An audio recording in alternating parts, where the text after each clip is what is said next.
Нихао, дорогие друзья! Совсем недавно вышла Uncharted, на картах не значится. Экранизация серии игр Uncharted, которую пытались снять больше 10 лет. Проект несколько раз перезагружали. Искали режиссеров, сценаристов, исполнителей главных ролей. Искали рабочую концепцию. Поэтому, кажется, даже самые преданные фанаты потеряли веру. Однако PlayStation Production смогли сделать приятное и увлекательное кино, уважительно относящееся к оригиналу. Поэтому давайте вместе разбираться, насколько все получилось. И что самое главное, смог ли наш паучок стать настоящим Индиана Джонсом? Let's go, let's go!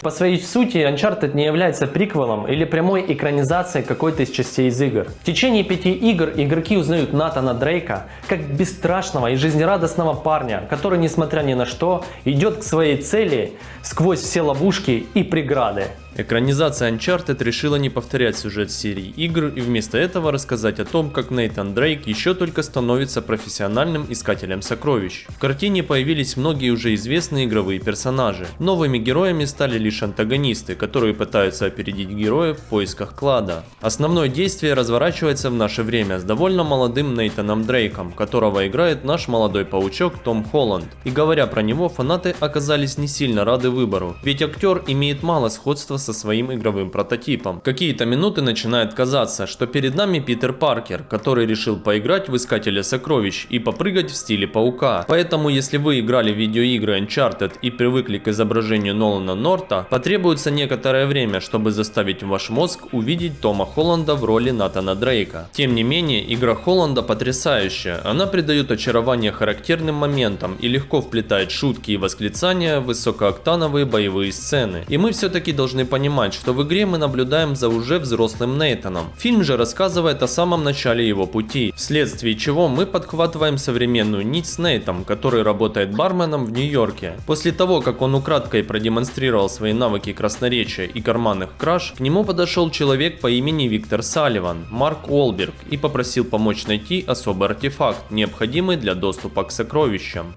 По сюжету фильма, как вы можете догадаться, конечно же, их занесет в нереальные путешествия в поисках сокровищ. Но я не хочу спойлерить и портить ваши впечатления, поэтому, так как у нас игровой канал, давайте лучше разберемся, насколько создателям фильма удалось реализовать игровых персонажей в реальность. Я быстро пришел к Холланду в роли Нейта, но Уолберга сложнее продать. Уолберг проделывает солидную работу, выступая в роли красноречивого и жесткого напарника Нейтана Дрейка, практически заменивший ему отца. В игре Салли был намного ближе к своему протеже и всегда помогал ему даже в самых безумных затеях. Фильм меняет характер персонажа, превращая его в типичного приключенческого наставника. Он нагл, хитер и изворотлив, боится показать свою хорошую сторону и считает своих напарников лишь необходимым звеном, без которого невозможно добраться до сокровищ. Большую часть фильма Виктор лишен своих главных отличительных деталей – усов и сигары, но я думаю, это дело времени, и мы еще точно увидим в будущем продолжение, которое будет стопудово.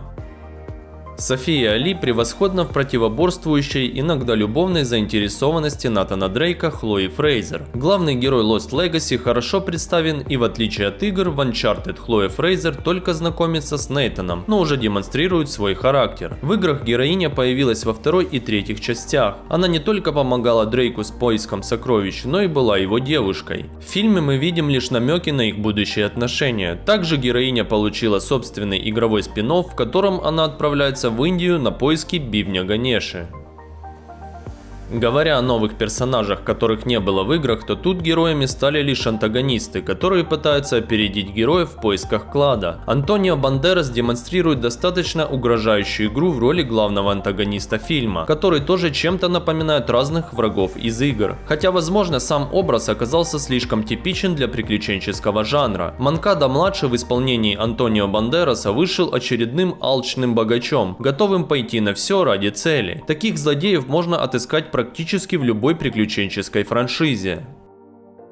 И еще новый персонаж Uncharted. Правда, назвать его совсем оригинальным сложно. Несмотря на другую фамилию, Брэддок, персонаж Тати Габриэль, напоминает Надин Росс. Она была одним из антагонистов в игре Uncharted 4, а затем стала напарницей Хлои в спин-оффе, рассказывающем о поисках бивня Ганеши. Несмотря на сходство, Брэддок получилась намного более жестокой и менее верной наемницей, для которой нет ничего важнее победы. Именно такая помощница отлично подходит главному злодею Uncharted. Ребят, я не скажу, что я фанат серии Uncharted, но после просмотра я скажу одно, что авторы уважительно отнеслись к фанатам и оставили интересные пасхалки и отсылки с игры. На протяжении всего фильма люди, которые играли в игры, заметят несколько крошечных намеков на PlayStation, Naughty Dog и видеоигры Uncharted. Еще пара приятных комплиментов от авторов, ненавязчивые для стороннего зрителя, но важные для фанатов отсылки. От кольца с гравировкой Sig Parvis Magna до ремиксов заглавной темы серии, звучащей в ключевом экшен-эпизоде, и одного потрясающего камео. Другая большая победа Uncharted в том, что это хороший фильм и для людей, совершенно незнакомых с играми. То есть можно прийти на сеанс, не зная всех этих людей, и хорошо провести время. Лучше, чем, скажем, за просмотром последней Лары Крофт. Здесь хватает умеренно смешных шуток и ярких экшен-сцен. Атлетичный Холланд смотрится в типичных для Дрейка ситуациях даже органичнее, чем оригинальная версия протагониста. Видеоигры Uncharted установили высокую планку для повествования. Я весело провел время с самой первой сцены. С помощью внушающих экшен-сцен и впечатляющих актерских игр фильм умело демонстрирует сильные стороны игровой франшизы, предлагая поклонникам новую, хотя и немного знакомую сюжетную линию. Поэтому всем спасибо за просмотр. Надеюсь, после моего видео вы уже точно определитесь, стоит ли вам идти на этот фильм или нет. И пока вы думаете, не забудьте подписаться и оставить ваш фидбэк в виде комментариев под роликом. Ну а я дарю вам свое традиционное китайское прощание. Цай Джен.